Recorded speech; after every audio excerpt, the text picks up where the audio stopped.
உலகத்துல இந்த பொறாமை அப்படிங்கிறது எல்லாத்துக்குள்ளேயும் இருக்குது. இந்த பொறாமைங்கிறது ஏன் வந்துச்சு? எதுக்காக மனுஷனுக்கு மனுஷன் பார்த்து பொறாமைப்படுகிறான்? இந்த இது இயல்பாகவே எல்லாருக்குள்ளேயும் ஏன் குருஜி இப்படி வருது? தெரியுது பொறாமைப்படக்கூடாதுன்னு எல்லாரும் சொல்றாங்க, அட்வைஸ் பண்றாங்க. ஆனாலும் பொறாமை வராம அது ஆட்டோமேட்டிக்கா வந்துருது. அதாவது நல்லா புரிஞ்சுக்கங்க. அது ஆட்டோமேட்டிக்கா வரல. நீங்க அதுக்கு கண்டிஷன் பண்ணி வச்சிருக்கீங்க. இது ஒரு விதமான மைண்ட் கண்டிஷனிங்னு சொல்லுவோம். மனம் ஒரு ஒரு விஷயத்துக்கு பழகி இருக்கு. It is got conditioned. அந்த மாதிரி ஒரு பழக்க வழக்கத்துக்குள்ள நீங்க போயிட்டீங்க. இதனுடைய மூலம் எங்க இருக்குன்னு பார்த்தீங்கன்னா, அந்த மூலத்தை நீங்க கண்டுபிடிச்சிட்டீங்கன்னா பொறாமையே வராது. அப்போ அதோடைய மூலம் எங்க இருக்கு அப்படின்னா கம்பேரிசன்ல இருக்கு. அதாவது ஒப்பிடுதல். அதாவது ஒவ்வொன்றையும் நீங்க என்ன பண்றீங்க, கம்பேர் பண்ணியே பார்க்குறீங்க. லைஃபே கம்பேரிசன் மாதிரி ஆயிப்போச்சு. என் வாழ்க்கை இப்படி இருக்குது, அவர் வாழ்க்கை அப்படி இருக்குது. ஏன் அப்போ என் வாழ்க்கையும் இன்னொருத்தரோட வாழ்க்கையும் கம்பேர் பண்றோம். நான் இந்த படிப்பு படிச்சிருக்கேன், அவர் அந்த படிப்பு படிச்சிருக்காரு. நான் இந்த கார் வச்சிருக்கிறேன், அவர் அந்த கார் வச்சிருக்கிறாரு. நான் வீடு இப்படி கட்டியிருக்கேன், அவர் வீடு அப்படி கட்டியிருக்காரு. என் முகம் இப்படி இருக்கு, அவர் முகம் இப்படி இருக்கு. அவர் ஏன் அந்த ட்ரெஸ் போட்டிருக்காரு, அந்த ட்ரெஸ் ஏன் எனக்கு கிடைக்கல, அது மாதிரி எனக்கு வேணுமே. என் புள்ள இப்படி இருக்கான், அவன் புள்ள அப்படி இருக்கான். என் பிள்ளைக்கு நடுவில் ஒரு புள்ள இப்படி இருக்கு, ஒரு புள்ள. அப்போ இந்த கம்பேரிசன் தான் மிகப்பெரிய ஒரு சிக்னஸ். இது ஒரு நோய்ங்க. நல்ல ஃபண்டமெண்டலா இதை ஒரு மனிதன் தெளிவாக புரிஞ்சுக்கிட்டான்னு சொன்னா ஜெலசிங்கிறது வரவே வராது. இந்த பொறாமைங்கிறது எங்க வருதுன்னா ஒப்பிட்டு பார்க்கறதுல தான் வருது. இப்ப நான் இன்னைக்கு 1,00,000 ரூபாய் சம்பாரிச்சிட்டு இருக்கேன். நான் ஒரு கம்பெனில வேலை பார்க்கறேன். என் பக்கத்து வீட்டுக்காரன் அதே மாதிரி ஒரு கம்பெனில வேலை பார்க்கறான். 1,00,000 ரூபாய் சம்பளம் வாங்குறான். 5 வருஷமா நாங்க இப்படிதான் இருக்கோம். நான் ஒரு கார் வச்சிருக்கேன், அவனும் அதே மாதிரி ஒரு சாதாரண கார் வச்சிருக்கான்.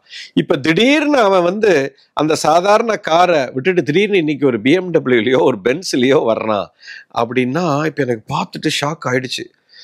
இப்ப நான் நான் அதே கார் தான் வச்சிருக்கேன். அவன் அதே கார் வச்சிருக்கும் போது எனக்கு பாதிப்பு வரல. இப்போ என் வாழ்க்கை நல்லா தான் போயிட்டு இருக்கு. இப்ப இன்னைக்கு வரைக்கும் எனக்கு கம்பெனில சம்பளம் இருக்கு, நான் ஜாலியா இருக்கிறேன். ஆனா இப்ப அவன் சாதாரண கார்ல இருந்து பென்ஸ் கார் வாங்கிட்டானே, இப்ப எனக்கு நெஞ்சு வலிக்குது. இப்ப எதுக்குன்னா அவன் வாங்கக்கூடாது. 2 பேரும் ஒரே வேலையில தானே இருக்கோம். அவனுக்கு மட்டும் இப்ப எங்க இருந்து வந்தது? இப்போ இந்த comparison is the root cause for jealousy. சரிங்களா? அடிப்படையில ஒண்ணு புரிஞ்சுக்கங்க. இயற்கையில அவரை மாதிரி நான் இருக்கணும், என்னைய மாதிரியே அவர் இருக்கணும், என் வீடு மாதிரி அவன் வீடு இருக்கணும், என் கார் மாதிரியே அவன் கார் இருக்கணும், என் புள்ள அடுத்தவன் புள்ள மாதிரி என் புள்ள இருக்கணும். இப்படின்னு நம்ம கம்பேர் பண்றோமே, இது ஒரு பைத்தியக்காரத்தனமா தெரியல? உலகத்துல கடவுளோட படைப்புல ஒரு சக்தி மாதிரி இன்னொரு சக்தி இருக்குதாங்க? ஒரு உருவம் மாதிரி இன்னொரு உருவம் இருக்குதா? ஒரு மனிதன் இப்ப நீங்க இருக்கிறீங்க, உங்க முகம் உங்களை மாதிரியே இந்த உலகத்துல இன்னொரு ஆளை நீங்க காமிச்சிருங்க பார்க்கலாம். 830 கோடி மக்கள்ல we are uniqueங்க. ஒவ்வொரு உயிரும் தனித்தன்மை வாய்ந்தது. ஒரு மான் தோப்புல ஒரு 1000 மரம் இருக்கும், மாமரம் இருக்கும். ஒரு மரம் மாதிரி இன்னொரு மரம் இருக்காது. ஒரு தென்னந்தோப்புல ஆயிரக்கணக்கான தென்னை மரம் இருக்கும். ஒரு தென்னை மரம் மாதிரி இன்னொரு தென்னை மரம் இருக்காது. ஒரு மாமரத்தில் இருக்கக்கூடிய இலையில ஆயிரக்கணக்கான இலைகள் இருக்கும். ஒரு இலை மாதிரி இன்னொரு இலை இருக்காது. தெளிவாக புரிகிறது. கடவுள் ஒவ்வொரு உயிரையும் தனித்தன்மையாக படைத்திருக்கிறார். அவரை மாதிரி நான் ஆகணும், அவர் இப்படி ஆயிட்டாரே, அவரை மாதிரி நீங்க ஆகணும்னா கடவுள் உங்களை அவராவே படைச்சிருக்கலாமே. ஏன் நீங்களா படைச்சிருக்கிறார்? அப்போ நீங்க யாரோடையும் ஒப்பிடுறத ஃபர்ஸ்ட் நிறுத்தணும். Comparison is a sickness. இதுதான் மிகப்பெரிய நோய். எனக்கு இவ்வளோ பிரச்சனை வந்திருக்குதே, எனக்கு மட்டும் ஏன் இந்த பிரச்சனை, அவனுக்கு பிரச்சனையே இல்லையே, இப்படித்தான் ஒருத்தர் நினைக்கிறார். இப்போ ஒரு சராசரியா ஒரு வேலை பார்த்துட்டு இருக்கிறவன் என்ன நினைக்கிறான், ஐடி கம்பெனியில் இருக்கிறவங்கலாம் என்ன சம்பாதிக்கிறான், வேலைக்கு சேர்றாங்க, அடுத்த மாதமே கார் வாங்குறான், வீடு வாங்குறான், எவ்வளவோ போகிறான். இப்போ சராசரி வேலையில் இருக்கிறவன் அவனை பார்த்து பொறாமப்படுறான். அவன் ஐடி கம்பெனியில் இருக்கிற ஆள் ஒரு மளிகை கடைக்காரனை பார்த்து பொறாமப்படுறான். நான் ஐடி கம்பெனியில் வேலை பார்க்குறேன்னு தான் பேர், சம்பளம் வருதுன்னு தான் பேர், படாத பாடுபடுறேன், தூக்கம் இல்லை, எனக்கு வேலை நேரமே இல்லை, ஃபேமிலியோட டைம் ஸ்பெண்ட் பண்ண முடியல, என் பொண்டாட்டி என்னை திட்டிகிட்டு இருக்கா, பிள்ளை கூட நேரம் ஸ்பெண்ட் பண்ண முடியல, ராத்திரி பூரா தூக்கம் வர மாட்டேங்குதுன்னு அவன் புலம்புறான். நீங்கள் மளிகை கடைக்காரன்ட்ட போய் கேளுங்க, அவன் அதுக்கு மேலே புலம்புன்னு புலம்புவாங்க. அப்போ வாழ்க்கையில் யாரை போய் கேட்டாலும் தனக்கு தான் பிரச்சனை, அடுத்தவங்க வந்து நல்லா இருக்கிறாங்க. இப்போ என்னோட பிரச்சனையை நான் சால்வ் பண்ணுறதுக்கு ரெடி. ஆனால் இப்போ பிரச்சனை இப்போ என்னன்னா, என்னை விட அவன் நல்லா இருக்கானே, அங்கதான் பிரச்சனை. The comparison is the problem. Problem is not the problem. So இங்கே மூலத்திலேயே மிகப்பெரிய தவறு இருக்குங்க. ஸோ முதல்ல நாம புரிஞ்சுக்க வேண்டியது, இந்த கம்பேரிசன்லேருந்து வெளியில வரணும். இதுதான் மிகப்பெரிய, ஏன்னா இது கம்பேர் பண்றதுல அர்த்தமே இல்லை. எனக்கு போட்டி இந்த உலகத்துல யாருமே கிடையாதுங்க, நான் மட்டுமே எனக்கு போட்டி. நான் என்னை மட்டுமே பார்க்க வேண்டும், நான் அடுத்தவனை பார்க்க வேண்டிய அவசியமே இல்லை. இந்த உலகத்துல காம்படிஷன் ஒண்ணு கிடையாது. கடவுள் என்ன படைச்சிருக்கிறது, தனித்தன்மையாக படைத்திருக்கிறார். எனக்குள்ள ஒரு திறமை ஒண்ணு இருக்குது. நான் பிறக்கும் போதே எனக்குள்ள அந்த சக்தி ஓட்டம் இருக்கிறது. எனக்குன்னு ஒரு விதை இருக்கிறது. அதற்கு பேரு தான் சுதர்மம் என்று அழைப்போம். அதை யாராலும் திருட முடியாது, யாராலும் என்னோட ஒப்பிட முடியாது.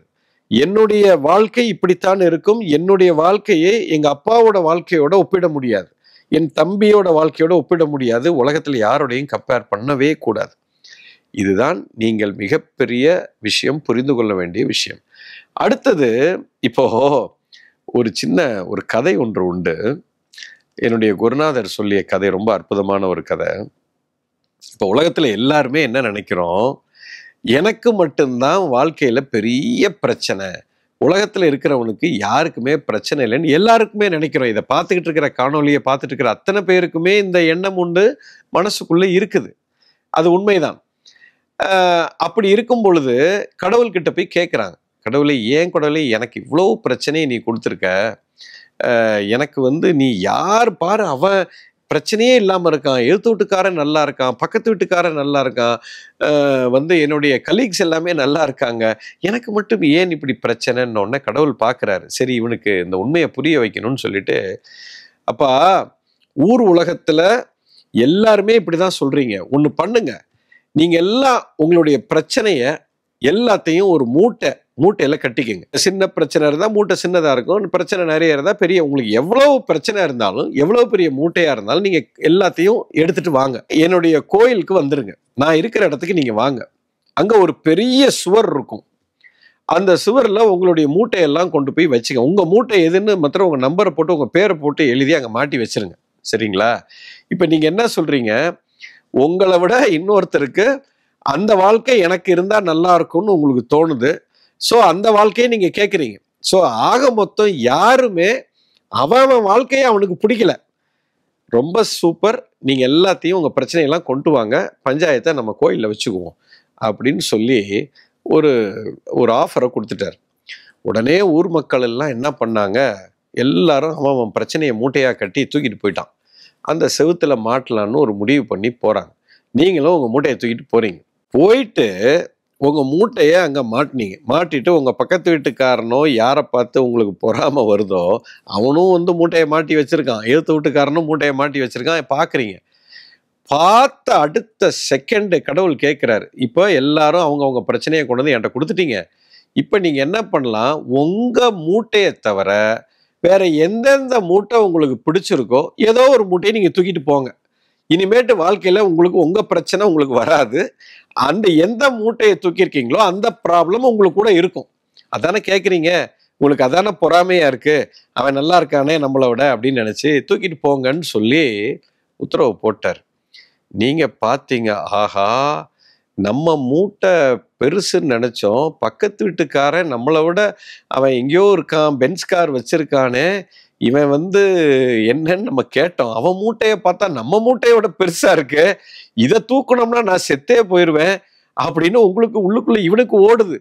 ஐயோ, இன்னொருத்தன் பக்கத்துல இருந்து நினைக்கிறான், ஆஹா அவன் மூட்டை பெருசா இருக்கு, பெருசா இருக்கிறது மட்டும் இல்ல, அதுக்குள்ள என்ன பிரச்சனை இருக்குன்னே எனக்கு தெரியாது. அட்லீஸ்ட் என் பிரச்சனை என்னன்னு எனக்கு தெரியும், இதை கூட நான் சால்வ் பண்ணிடலாம். மூட்டையும் பெருசு, பிரச்சனை என்னன்னு நமக்கு தெரியாது. தெரியாத பிரச்சனையை நான் கையில தூக்கிட்டு போய் என்ன பண்றதுன்னு அவன் அங்க வந்த ஊர் மக்கள் அத்தனை பேருமே மிரண்டு போயிட்டாங்க. ஒருத்தன் கூட அடுத்தவன் மூட்டையை எடுக்கவே இல்லை. சத்தம் போடாம எந்த மூட்டையை கொண்டு வந்து மாட்டினானோ அவன் அவன் மூட்டையை தூக்கிட்டு சந்தோஷமா போயிட்டாங்க. You understand? அதோட வாழ்க்கையில அடுத்தவனோட மூட்டையை பார்க்க கூடாதுங்கிற மிகப்பெரிய உண்மையை புரிந்து கொண்டார்கள். ஐயா, இதுதான் ஐயா மிகப்பெரிய உண்மை. வாழ்க்கையில உங்களுக்கு வந்திருக்கிற பிரச்சனை நீங்க ரொம்ப பெருசுன்னு நினைக்கிறீங்க. நீங்க பக்கத்து வீட்டுக்கார மூட்டை உங்க கண்ணுக்கு தெரியல. அது என்னைக்கு கண்ணுக்கு தெரியுதோ அன்னைக்குத்தான் புரியும். நீங்க கம்பேர் பண்றதை விடுவீங்க. உங்களுடைய பிரச்சனை எப்படி யுனீக்கோ, உங்களுடைய நன்மை தீமை எல்லாமே யுனீக்கு, உங்களுடைய பிறவியும் யுனீக். முதல்ல ஒப்பிட்டு பார்க்கறத நிறுத்துங்க. பர்மனண்டா உங்களுக்குள்ள பொறாமைங்கிறது வரவே வராது. ஜெலசி வந்ததுக்கான காரணம் comparison. Comparison is the root cause for jealousy. எப்போ ஒரு மனிதன் இதை உணர்கிறானோ, ஒப்பிடுறத நிறுத்துறானோ, ஜெலசியும் கம்ப்ளீட்டா நின்றோம். எப்போ எனக்குள்ள பொறாமை இல்லாம போகுதோ இப்போதாங்க என் வாழ்க்கை செல்வம் மேல உயரும். அடுத்தவனுக்கு செல்வம் வருகிறது அப்படின்னு எனக்கு எப்போ பொறாமை வருகிறதோ எனக்கு வரக்கூடிய செல்வம் நிறுத்தி வைக்கப்படும். இது ஒரு மிகப்பெரிய உண்மைங்க.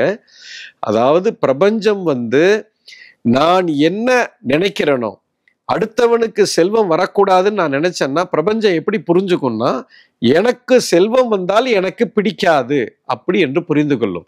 ஏனென்றால் இன்னொரு உயிர் என் உயிரும் ரெண்டும் வேற வேற உயிர் அல்ல, ரெண்டும் ஒரே உயிர் தான். இப்படித்தான் இயக்கமே வேலை செய்கிறது. ஸோ யாரை பார்த்து பொறாமைப்பட்டாலும் சரி, உங்களுக்கு அது கிடைக்காது. இது மிகப்பெரிய இன்னொரு ரகசியம். ஸோ தெளிவாக புரிஞ்சுக்குங்க. ஜெல்லசிங்கிற நோயிலிருந்து நீங்க கட்டாயம் வெளியில வரணும். அது வெளியில வரணும்னா ஒப்பிடுதலை முதல்ல நிறுத்துங்க. இங்கே இதை பார்த்து கொண்டிருக்கிற ஒவ்வொருவரும் கடவுள் படைத்த வைரங்கள். ஒவ்வொருத்தருக்கும் வைரம். உங்களுக்குள்ள இருக்கிற வைரத்தை நீங்க பார்க்க ஆரம்பிங்க. வெளியில பார்க்கறத முதல்ல நிறுத்துங்க. You understand? Look inside. யாருக்கு தனக்குள்ள இருக்கிற பொக்கிஷத்தை பார்க்க தெரியலையோ இவன் தான் பிச்சை எடுப்பான், இவன் தான் வெளியில இருக்கிறவனெல்லாம் பார்ப்பான்.